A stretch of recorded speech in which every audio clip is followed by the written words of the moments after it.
Il est 23 heures sur RTI 1. Bonsoir à tous et bienvenue dans ce dernier carrefour de l'information. Le lancement de la Journée internationale de la femme aura lieu le 21 février prochain à Abidjan.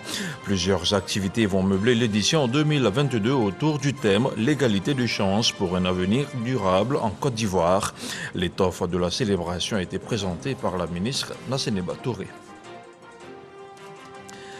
Explosion du gaz ce mardi à Grand Bassam d'un camion qui transportait du gaz butane en provenance d'Abidjan. Le véhicule s'est renversé au niveau du village artisanal de la cité balnéaire.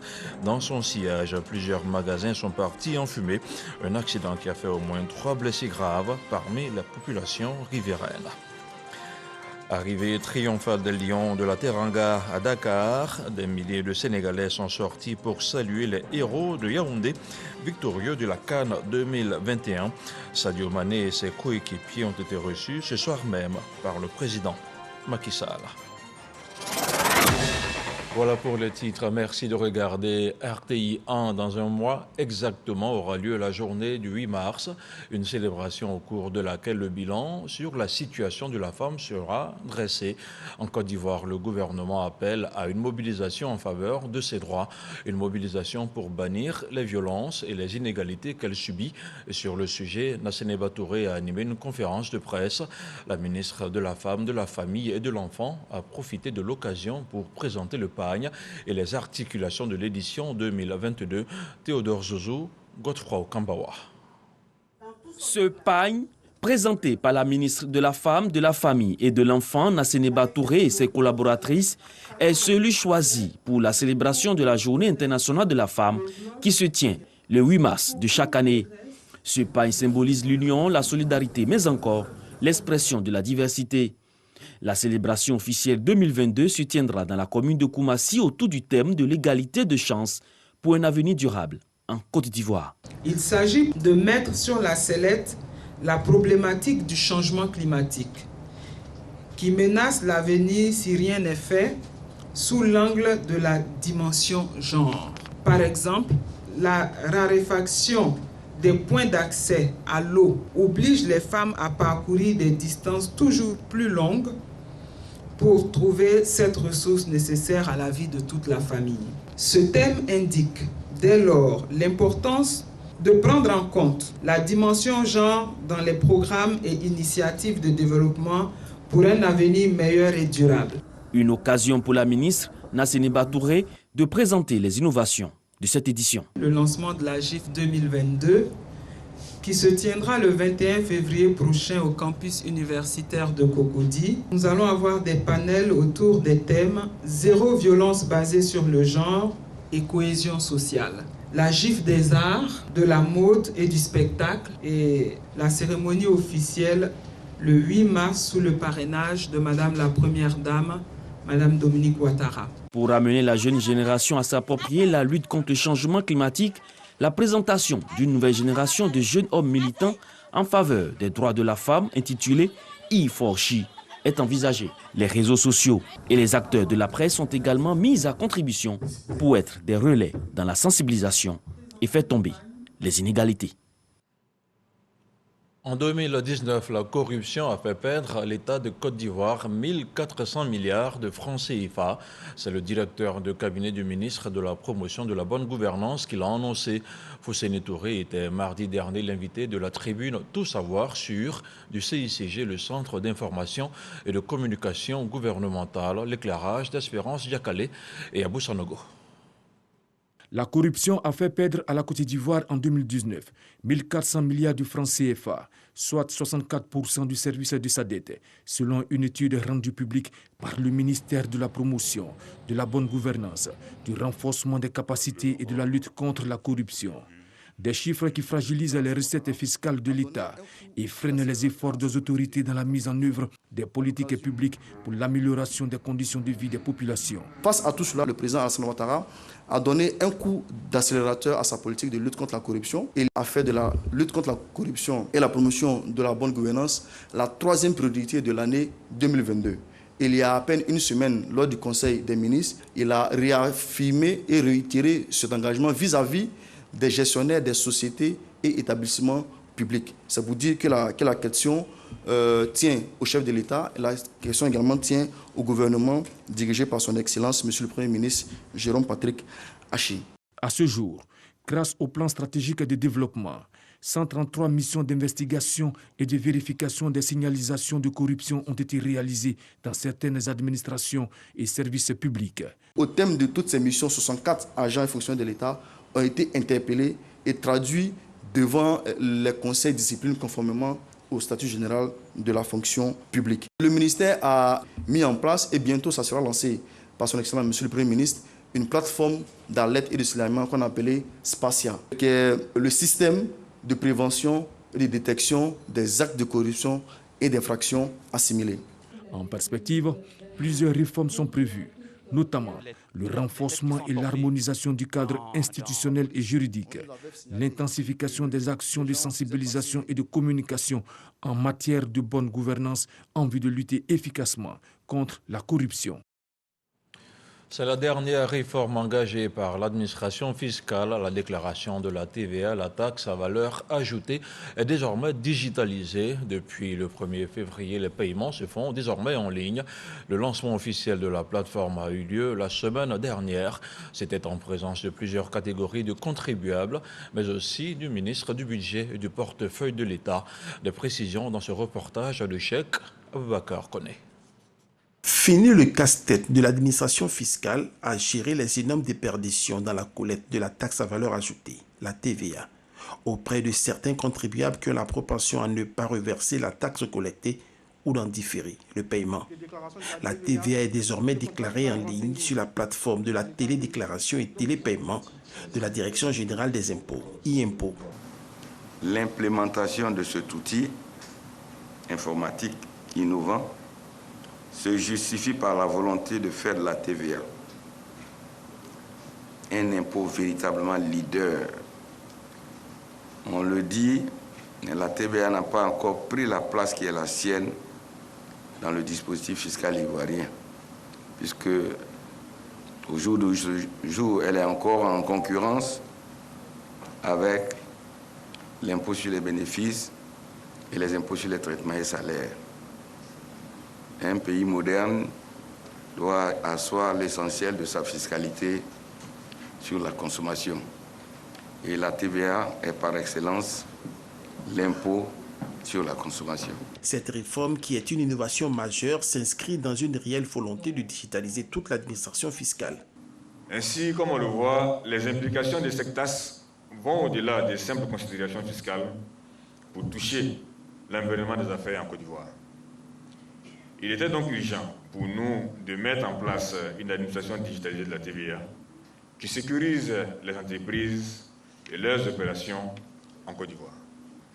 J'invite donc tous les acteurs à s'approprier ce nouveau système et à ne pas hésiter à nous proposer des pistes d'amélioration dans le sens du renforcement de la performance de la TVA. La réforme de l'administration digitalisée de la TVA entre en vigueur. Elle intervient après une série de réformes aussi multiples qu'innovantes, à savoir la digitalisation du contrôle fiscal, le portail e-impôt, Télélias et bien d'autres.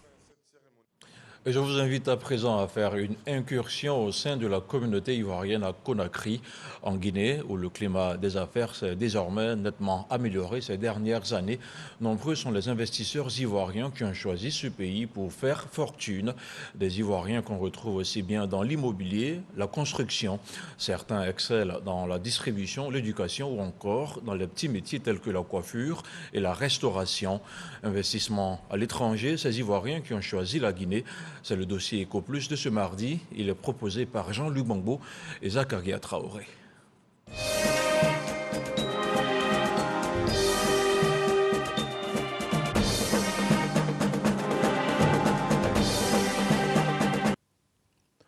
Conakry, capitale de la Guinée. Plus de 2 millions d'habitants, une ville en pleine expansion, en pleine urbanisation. Au cœur de la ville comme dans la périphérie, les logements poussent, traduisant ici le dynamisme d'un secteur, l'immobilier. Alexandre Tony en est l'un des principaux acteurs. Originaire de la Côte d'Ivoire, il s'est installé en Guinée en 2014, y créant par la même occasion son entreprise de bâtiments et travaux publics. Combien de bâtiments ici par là? 11 bâtiments liés. Ses principales références en Guinée sont la construction de plus de 150 km de routes rurales, une dizaine de ponts et surtout, depuis 2019, un contrat pour la construction de 2500 logements socio-économiques pour la plus grande compagnie minière du pays. Ça a été un choix très difficile au départ, mais à l'arrivée, je suis fier. J'ai fait quand même quelques pays de la sous-région, Mali, Ghana, Maroc. Et voilà, après qu'un ami m'a parlé de la Guinée-Conakry, que le pays a besoin des fils et filles et aussi des frères de la sous-région pour contribuer au développement. Donc c'est une manière aussi pour moi d'apporter mon aide à un pays frère. Apporter sa pierre à l'édification d'un pays en plein essor immobilier, un engagement que partage également un autre Ivoirien en Guinée, Yacine Kouadio. Lui a choisi la fourniture de matériaux de chantier et équipements de protection individuelle, la maintenance et le conseil industriel. On fait notre petit bonhomme de chemin, on a des chiffres d'affaires qui avoisinent les 600-700 millions. CFA, en francs guinéens, on est autour de 10 milliards. Donc, je pense que même en Côte d'Ivoire, pour une petite structure qui fait ce montant-là, serait parmi les PME à prendre au sérieux. Cet ingénieur en mécanique, formé en Côte d'Ivoire, fait donc son petit bonhomme de chemin en Guinée depuis 2015. Je pense que les Ivoiriens n'ont pas l'habitude de sortir et ils ont un peu peur. Mais quand ils sortent, ils ont quand même ils ont été bien formés. Ils peuvent s'adapter à plusieurs environnements. Pour lui, qu'on soit en Côte d'Ivoire ou en dehors, il faut savoir saisir les opportunités. C'est ce qu'a fait Mathieu Sadia, cadre ivoirien, mais dans un tout autre registre. Bonjour.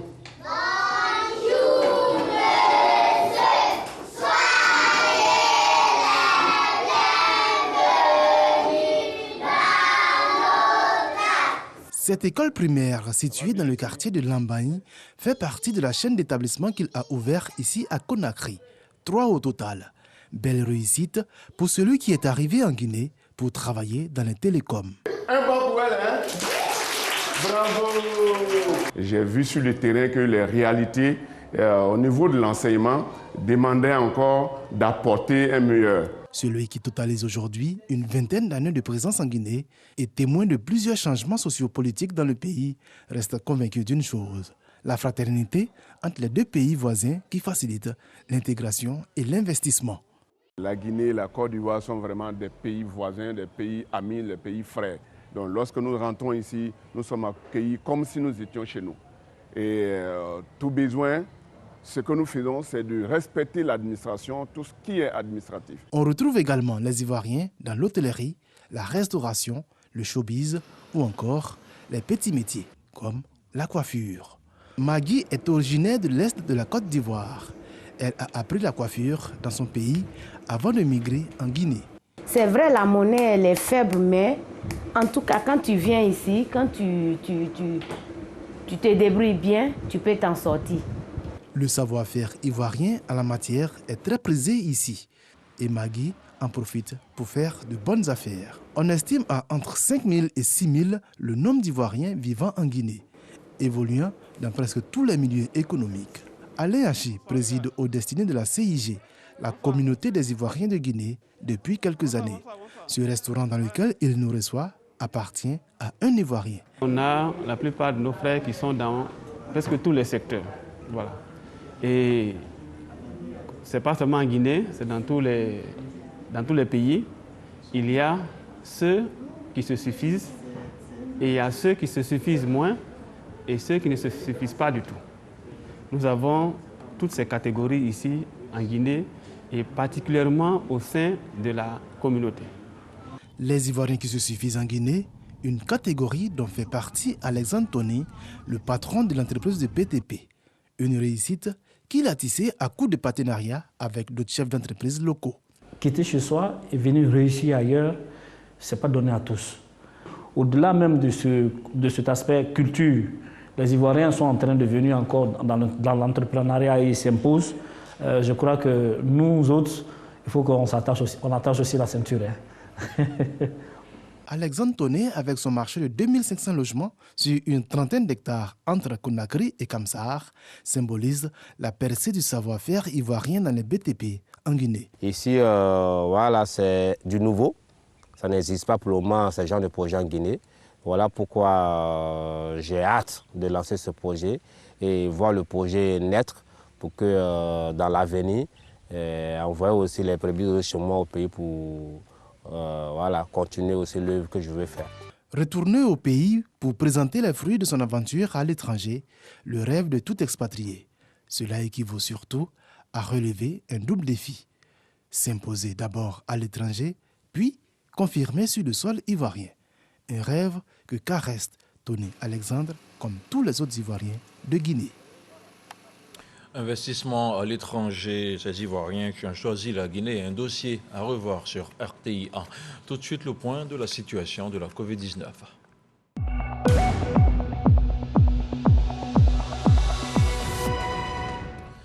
Le ministère de la Santé, de l'Hygiène publique et de la couverture maladie universelle a enregistré ce mardi 8 février 2022 38 nouveaux cas de Covid-19 sur 2165 échantillons prélevés, soit 1,7% de cas positifs, 72 guéris et 0 décès.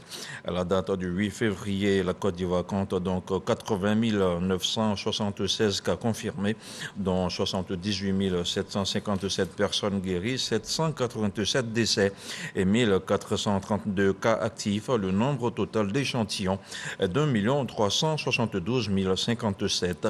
Le 7 février, 110 778 doses de vaccins ont été administrées, soit un total de 8 573 457 doses du 1er mars 2021 au 7 février 2022.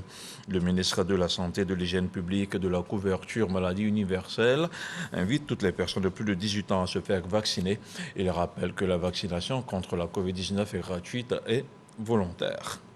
Le projet de la mobilité électrique ou encore du transport intégré vient d'être lancé par le ministère de l'Environnement et du Développement durable.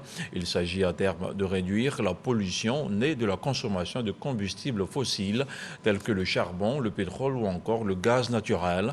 Plus de détails dans ce reportage de Grace Kando. Le projet Transport intégré durable va permettre d'introduire les véhicules électriques en Côte d'Ivoire et réduire les émissions de gaz à effet de serre et la pollution de l'air en milieu urbain. Nous avons dans ce carburant environ 2000 ppm de soufre, alors que dans les autres pays développés, nous avons seulement 10 ppm de soufre dans leur carburant. Il y a un effort à faire. Est-ce qu'on peut rester dans cette situation qui impacte la santé des habitants, notamment les maladies respiratoires et cardiovasculaires?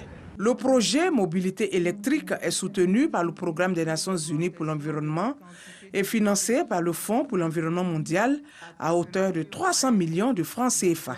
La Côte d'Ivoire, le Togo et la Sierra Leone sont les 3 pays de la CEDEAO concernés par ce projet pilote. Aujourd'hui, notre ambition, c'est d'arriver même au niveau des 2 roues aussi, à les amener à utiliser aussi l'électricité pour que les émissions de gaz à effet de serre puissent baisser significativement. Le ministère des Transports a pris la décision d'interdire l'importation des véhicules d'occasion de plus de 5 ans, concernant les petits véhicules.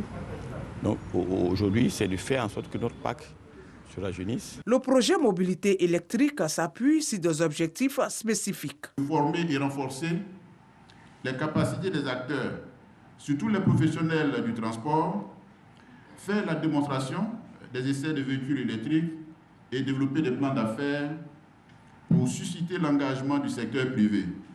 Selon le ministère de l'Environnement et du Développement durable, un quart des émissions de dioxyde de carbone liées à l'énergie provient du secteur des transports. Ce chiffre devrait atteindre un tiers d'ici à 2050. Une délégation de la ACA, la Haute Autorité de la Communication Audiovisuelle, était ce mardi dans les locaux de la RTI. Il s'agissait de la toute première séance de travail de l'institution qui effectue des visites périodiques aux médias. Les échanges ont porté sur l'application du cahier de charges et les attentes de la ACA pour un service public de qualité. On en parle avec Walter Amadou Ouattara. René Bougouin, président de la ARCA, haute autorité de la communication audiovisuelle, reçu par Fosséni Dambélé, directeur général de la radio-télévision ivoirienne RTI. À ses côtés, des directeurs des chaînes radio et télé, ainsi que des responsables des autres départements du groupe RTI. Les différents points à l'ordre du jour, notamment les grilles de programmes et les réalités rencontrées dans leur mise en œuvre, les modes de sanction de la ARCA sont abordés sans tabou.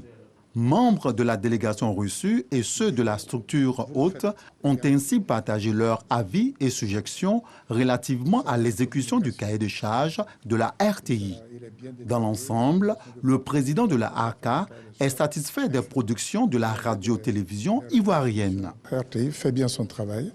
Nous en avons eu encore un aperçu récemment avec la Cannes. À proprement parler, pas de recommandations véritables, sauf à persévérer dans ce qui est fait, dans ce qui est bien, insister sur la signalétique, chercher, sans brider bien sûr la créativité, mais chercher à améliorer la maîtrise d'antenne à caractère polémiste. Il faut absolument aider la RTI à mieux accomplir ses exigeantes missions de service public. Le service public concourt à la cohésion nationale, il y a des enjeux culturels, sociaux et bien d'autres. Fosséni Dambélé, directeur général de la RTI et ses collaborateurs ont souhaité de la ARCA moins de restrictions sur la publicité et plus de regard de cette autorité sur la concurrence que la RTI juge déloyale menée par les chaînes internationales dans l'exploitation de l'environnement audiovisuel en Côte d'Ivoire. Les responsables de la RTI ont convié leur hôte à une visite des studios où sont réalisées l'émission C'est Midi et les journaux télévisés. Des comités de paix dans les lycées et collèges, c'est une idée de la plateforme de la société civile pour la paix et la démocratie. Cette dernière entend apporter une réponse à la violence et à l'incivisme en milieu scolaire. À Bouaké, le comité du lycée municipal d'Ibo Sunkalo a été installé. Il aura pour mission de pacifier l'environnement scolaire et surtout de lutter contre les congés anticipés. Soro Corona. Le lycée municipal d'Ibo Sunkalo de Bouaké a désormais son comité de paix. Comité qui aura pour mission de sensibiliser les élèves sur les conséquences des congés anticipés et les dangers de la consommation de la drogue à l'école. Fléau récurrent ces dernières années en Côte d'Ivoire. L'élève doit prendre conscience qu'à l'école, c'est à l'école qu'on peut réussir. Donc c'est plus les sensibiliser à rester à l'école pour continuer les cours, pour ne pas bâcler les programmes. Sinon, en fin d'année, ça va jouer sur nos examens. Concernant l'existence de fumoirs dans le milieu scolaire, le chef d'escadron de la gendarmerie invite les élèves à se détourner de la consommation des drogues. Il a fait un tour d'horizon des méfaits de la drogue et les peines encourues par les vendeurs et consommateurs. On a constaté que les élèves se donnent de plus en plus à la drogue. La drogue a des conséquences néfastes. Une personne qui est lucide ne peut pas agresser son enseignant qui est son maître avec sa drogue. Que ce soit la consommation ou la vente, vous avez 5 mois à 5 ans de prison, 500 à 5 millions d'amendes à payer. Le coordonnateur de la plateforme de la société civile pour la paix et la démocratie est revenu sur l'importance des comités de paix. Nous avons décidé d'accompagner l'école au niveau de la Côte d'Ivoire. Et c'est pour cela que nous avons réfléchi afin d'installer des comités de paix pour permettre à nos systèmes scolaires d'être tranquilles, pour que nous puissions vraiment offrir un espace de paix et de tranquillité dans nos établissements scolaires. Autorités administratives et éducatives s'engagent à accompagner ces comités pour un environnement scolaire apaisé en Côte d'Ivoire. Ce sont 30 comités de paix qui seront installés dans les lycées et collèges de la région de Bouaké. Il transportait au moins 500 bonbonnes de gaz. Ce mardi, un camion a explosé sur le tronçon du village artisanal de Grand Bassam. On compte au moins 3 blessés et les dégâts matériels sont importants. Didier Nguessan. Grand Bassam, village des artisans. Un camion de 10 roues entièrement calciné. La fumée s'échappe encore de l'épave. Le véhicule transportait des bouteilles de gaz butane pour ravitailler certainement ses points de vente pour les ménages. Malheureusement, il n'arrivera pas à destination. Ces images amateurs montrent l'ampleur des dégâts. L'incendie a fait 3 victimes blessées, prises en charge et évacuées aux urgences par les sapeurs-pompiers militaires et les secouristes d'urgence de Grand-Bassam. Bon, aujourd'hui, aux environs de 13h40, on a été alerté pour un feu de camion transportant les bouteilles de gaz. Et arrivé sur les lieux, on a vu qu'il y avait des explosions et le feu se propageait vers les magasins aux alentours. Donc notre mission, en premier temps, c'est de créer un périmètre de sécurité pour ne pas qu'il y ait des blessés et autres. Et puis ensuite, on a procédé à l'extinction du feu. Et dès notre arrivée, il faut dire que l'accès était vraiment difficile du fait des explosions, des nombreuses bouteilles de gaz. Il y avait vraiment des détonations de part et d'autre. Il y a présentement 16 magasins qui sont partis en feu. L'un des artisans sinistrés témoigne. On a essayé d'éteindre le feu, mais vraiment on n'a pas pu. Et les braises qui tombaient là ont pris les herbes, c'est allé vers le réservoir. Quand tout a commencé à brûler, on n'a pas pu rester là. Il y a 16 ateliers qui ont été recensés, qui sont brûlés. Cet incident malheureux de Grand-Bassam rappelle la dangerosité du gaz domestique en cas d'accident, même lorsqu'il est transporté dans les meilleures conditions de sécurité. Ironie du sort, la plupart des taxis communaux de Grand-Bassam utilisent ce gaz domestique à la place du carburant, un détournement d'usage pourtant interdit dans le transport. Un mot de sport, de football, notamment après leur sacre continental au Cameroun. Les Lions de la Teranga sont arrivés à Dakar. Les héros de Yaoundé ont pris un bain de foule, un accueil historique. À la hauteur de leur exploit, Dakar a fêté ses héros et les joueurs ont communié avec les supporters. Serge Collet a été dans la ferveur sénégalaise. Voici son compte-rendu. Ils étaient des dizaines de milliers pour accueillir les nouveaux champions d'Afrique.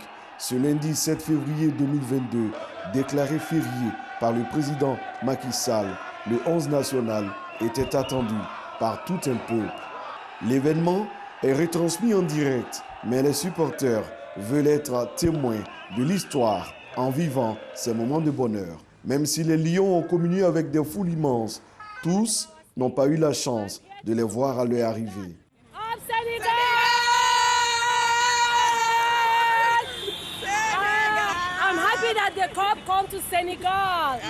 Je suis venu pour soutenir les Lions de la Teranga. Voilà. Mais dommage, on ne les a pas vus parce qu'ils ont emprunté la voie de la Bédène. Donc c'est un sentiment de tristesse si je peux dire.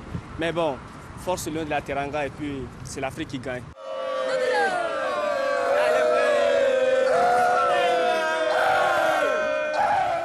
Pour voir les Lions de la Teranga et communier avec eux, il fallait surtout faire preuve de patience. On est resté là-bas de 13h à 18h. On n'a même pas aperçu les joueurs. Mais bon, quand même, nous nous réjouissons car nous avons obtenu la coupe que nous avons cherchée pendant des années. Nous ne l'avons jamais eue.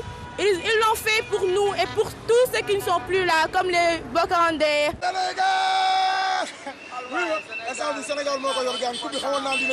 Les Lions du Sénégal sont bien arrivés à Dakar avec le trophée continental. Ils auront droit à un hommage national au palais présidentiel ce mardi 8 février avec notamment une décoration dans l'ordre du Lion. En attendant la suite du programme officiel, la fête se poursuit dans les rues de la capitale.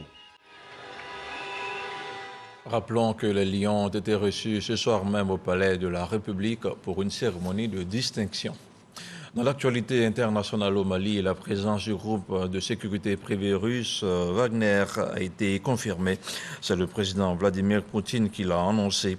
On se rappelle qu'à Bamako, les autorités de la transition avaient pourtant affirmé que c'était des soldats russes qui soutenaient l'armée malienne. Un démenti formel du président russe Vladimir Poutine qui met à mal le discours des autorités maliennes de la transition. Ainsi se referme cette édition préparée par l'ensemble des équipes techniques et rédactionnelles de RTI 1. Merci de rester sur notre chaîne. Bonsoir.